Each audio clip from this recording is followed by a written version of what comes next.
जीतने वालों को मेरा सलाम, क्योंकि एक दिन हर कोई जीतेगा। Change your paradigm, change your life में बॉब प्रॉक्टर साहब कहते हैं कि मैं लोगों से सबसे पहले यही सवाल पूछता हूँ कि अपनी ज़िंदगी देखो और बताओ कि क्या आप अपने रिजल्ट से खुश हो। आप जो करना चाहते हो क्या वो 100% कर पा रहे हो? क्या आप हर दिन वैसे जी रहे हो जैसे जीना चाहते हो? अगर बड़े नहीं तो कम से कम क्या आप छोटे छोटे रिजल्ट पैदा कर रहे हो? क्योंकि आपके कंसिस्टेंट एक्शंस और रिजल्ट आपके अंदर बैठे सबकॉन्शियस विचारों को दर्शाते हैं।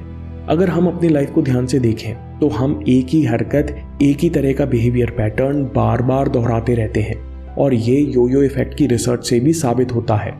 जहां लोग शुरुआत में वजन कम करते हैं लेकिन कुछ समय बाद पहले से ज़्यादा वजन बढ़ा लेते हैं क्योंकि पुरानी आदतें और इमोशनल ईटिंग वापस उन पर भारी हो जाती हैं।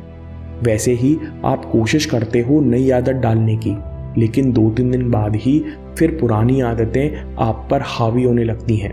जब तक आपकी सेल्फ इमेज और पैराडाइम्स में बदलाव नहीं होता तब तक कोई भी बदलाव या रिजल्ट परमानेंट नहीं होता। इसका मतलब बदलाव अंदर से पैदा होकर बाहर आना चाहिए, या कम से कम बाहर और अंदर दोनों तरफ होना चाहिए। बॉब प्रॉक्टर कहते हैं कि हम लोगों के पास आजकल बहुत इन्फॉर्मेशन है। हम लोगों को पता है कि क्या करना है, कैसे करना है, लेकिन कर नहीं पाते। यानी सुपीरियर इन्फॉर्मेशन और इन्फीरियर एक्शन का एक बड़ा सा गैप है। अगर आप ये अंतर समझ जाओ कि सब कुछ जानते हुए भी हम लोग कंसिस्टेंट एक्शन नहीं ले पा रहे, तो आप पैराडाइम की इंपॉर्टेंस समझ जाएंगे। सबसे पहले पैराडाइम क्या है? आपके सबकॉन्शियस माइंड में कुछ आइडियाज़ और बिलीफ बैठे हुए हैं। ये आइडियाज़ बचपन से आपके अंदर बने हुए हैं। ये बहुत सिंपल आइडियाज़ हो सकते हैं, जैसे मेहनत करने में तकलीफ होती है, या जीवन में नॉलेज होना ज़रूरी है, या बहुत कॉम्प्लेक्स बिलीफ सिस्टम जिसमें कई सारे आइडियाज़ हैं, जैसे सक्सेसफुल होने के लिए बहुत लालची होना पड़ता है, या बिना टेंशन लिए कुछ नहीं होता। सबकॉन्शियस या अवचेतन मन में बैठे इन बिलीफ सिस्टम और सेल्फ इमेज को पैराडाइम कहते हैं। और जैसे आपके पैराडाइम्स होते हैं वैसे ही आपके वाइब्रेशन और एनर्जी भी होती है, और वैसे ही आपके बिहेवियरल पैटर्न्स होते हैं। यानी आप कंसिस्टेंटली वैसे ही एक्शंस बार बार लेते हैं और आखिर में वैसे ही रिजल्ट आते हैं। जब तक आप अपने बिलीफ सिस्टम में बैठे विचारों के पैटर्न्स को नहीं बदलेंगे तब तक आपके रिजल्ट्स कभी नहीं बदलेंगे। Real change happens at the subconscious level. हम लोग पैराडाइम्स क्यों बदलना चाहते हैं, या दूसरे शब्दों में कहें कि सफलता का मतलब क्या है? बॉब कहते हैं कि मैं दुनिया के विभिन्न लोगों से मिलता हूँ और अधिकतर सब 3 चीज़ें चाहते हैं। पहला, बहुत कम लोग हैं जो पैसा चाहते हैं, लेकिन हर कोई फाइनेंशियल सिक्योरिटी चाहता है जिससे उसे किसी भी ज़रूरत के लिए पैसे के बारे में ना सोचना पड़े। हर इंसान हर दिन खुश, एनर्जेटिक और एक्साइटेड रहना चाहता है। हर दिन वो काम करना चाहता है जिससे उसे सुकून और शांति मिले। हर इंसान अच्छी कंपनी चाहता है, यानी वो चाहता है कि उसके आसपास खुश, इंस्पायरिंग और सच्चे लोग हों। लेकिन ये रिजल्ट पैदा कैसे होते हैं? ये समय के साथ बड़े होते जाते हैं। किताब में बॉब प्रॉक्टर के टीचर उनसे कहते हैं कि we are only limited by the weakness of attention and poverty of imagination. अधिकतर लोग बस गोल के पास आकर रह जाते हैं क्योंकि हम लोग सब चीज़ पर काम करते हैं, लेकिन असल में हम लोगों को सबकॉन्शियस माइंड को ट्रेन करने की ज़रूरत है।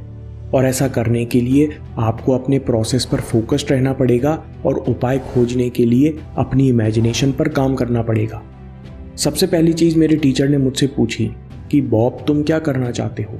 तो बॉब प्रॉक्टर कहते हैं कि मैं कर्जे से निकलना चाहता हूँ, लेकिन अभी तो यह असंभव है।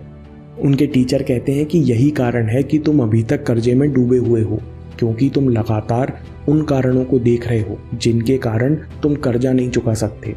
तुमको अपना दिमाग उन कारण और उपाय से भरना होगा जिससे तुम इस गोल को पूरा कर जाओ। बॉब कहते हैं कि बचपन से मुझे बताया गया था कि पैसे कमाने के लिए तुम्हें बहुत स्मार्ट होना पड़ेगा, लेकिन मैंने तो हाई स्कूल भी पास नहीं किया था। ये विचार मेरे सबकॉन्शियस माइंड में बैठे हुए थे, क्योंकि बचपन में जो आप देखते और सुनते हो उसे कॉन्शियसली रिजेक्ट नहीं करते और वो सीधे आपके अंदर बैठ जाते हैं। लेकिन मैंने अपने टीचर की बात मानी। उन्होंने मुझसे 2 चीज़ें कहीं, हर दिन थिंक एंड ग्रो रिच पढ़ना और दूसरा हर दिन अपने लक्ष्य के लिए एक कदम बढ़ाना। बॉब साहब कहते हैं कि मैं सोचने लगा कि पैसे कैसे कमाए जा सकते हैं। फिर देखा कि कंपनीज में ऑफिस साफ करने की समस्या है। तो मैंने प्रोफेशनल क्लीनिंग कंपनी खोली और 8 साल के अंदर मैं 9 देशों में ऑफिस साफ कर रहा था। पैराडाइम बदलने के लिए हम एक आखिरी बात और समझ लेते हैं। आपको आइडियाज़ और विचार कहाँ से आते हैं? सारे आइडियाज़ और विचार आपके सबकॉन्शियस माइंड से पैदा होते हैं और सारी इन्फॉर्मेशन हम बाहर से इकट्ठी करते हैं। लेकिन हम दोनों कंडीशंस में कॉन्शियस माइंड का इस्तेमाल कर सकते हैं। कॉन्शियस माइंड के पास अटेंशन की शक्ति है। हम जिस भी चीज़ पर ध्यान देते हैं वो बढ़ने लगती है और हम जिस चीज़ से ध्यान हटाते हैं वो चीज़ कम होने लगती है। इसको चॉइस कहते हैं। हम लोग इन्फॉर्मेशन को स्वीकार करके लोगों की राय को रिजेक्ट कर सकते हैं। जैसे जब लोग कहते हैं कि आर्थिक मंदी आने वाली है, अब तो जॉब मिलना बहुत कठिन हो जाएंगे, तो हम कॉन्शियसली अपने अंदर दोहरा सकते हैं कि काबिल कैंडिडेट की ज़रूरत तो हर कंपनी को हर समय होती है। मेरी अच्छी तैयारी है, मैं अच्छा कैंडिडेट हूँ, इसलिए मुझे कोई चिंता नहीं है। तो अब सवाल है कि पैराडाइम को कैसे बदला जाए। पैराडाइम्स को उसी तरीके से बदला जाता है जिस तरीके से ये बने थे, रेपिटेशन से। आपके सबकॉन्शियस में आपकी सेल्फ इमेज भी रिकॉर्डेड है और ये तब बनी थी जब आप बहुत छोटे थे। तब आपने अपने बारे में जो भी बार बार सुना था, अपने बारे में जो भी बार बार महसूस किया था, वो स्वीकार कर लिया था।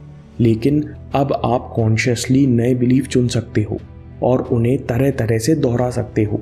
असल में हम पैराडाइम बदलते नहीं हैं, हम उसे शक्तिशाली बिलीफ सिस्टम से रिप्लेस करते हैं।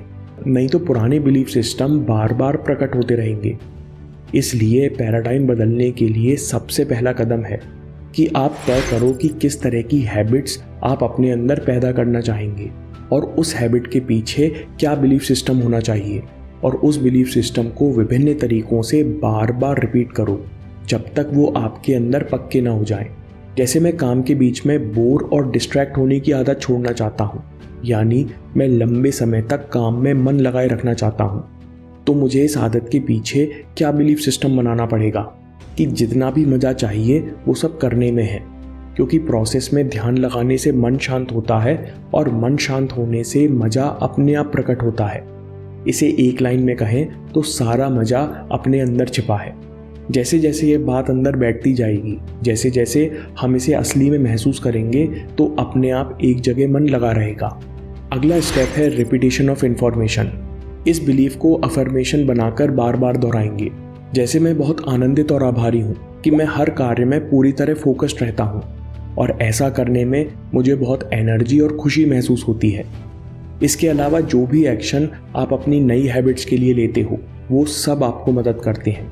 जैसे नई हैबिट्स को पेपर पर लिखकर 2-3 बार पढ़ना, उन्हें विजुलाइज करना, उसे अलार्म लगाकर अपने रूटीन में ले आना, ये सब आपकी मदद करती हैं। जब अंदर और बाहर दोनों तरफ काम होने लगता है, तो आपके बिलीफ सिस्टम के साथ साथ आपकी एनर्जी और वाइब्रेशन भी बदलने लगते हैं, जिस कारण आप नए रिजल्ट अपनी तरफ अट्रैक्ट करते हैं। दोस्तों, इस वीडियो को जानबूझकर समराइज नहीं कर रहा हूँ, क्योंकि समरी एनालिटिकल और इंटेलेक्चुअल दिमाग के लिए होती है। अगर आप सच में बदलाव लाना चाहते हो तो इस वीडियो को सेव कर लीजिए और इस टाइम से वीडियो को बार बार देखिए और देखने के बाद हर बार एक्शन लीजिए, जैसे हैबिट विजुलाइज करना या प्रोसेस को पेपर पर लिखना या किसी हैबिट के लिए पहले बिलीफ सिस्टम बनाना। पैराडाइम शिफ्ट में लॉ ऑफ अट्रैक्शन का असली मतलब छिपा है। इसके बाद अगर आप लॉ ऑफ वाइब्रेशन का मतलब समझना चाहते हैं तो लॉ ऑफ अट्रैक्शन पर अगला वीडियो ज़रूर देखिए। और याद रखिए, आपके समय से कोई वीडियो, कोई ऐप, कोई न्यूज़ कीमती नहीं है। मैं काम के किस्से लाता रहूँगा। हिम्मत, हरकत, होशियारी, हम जीतेंगे।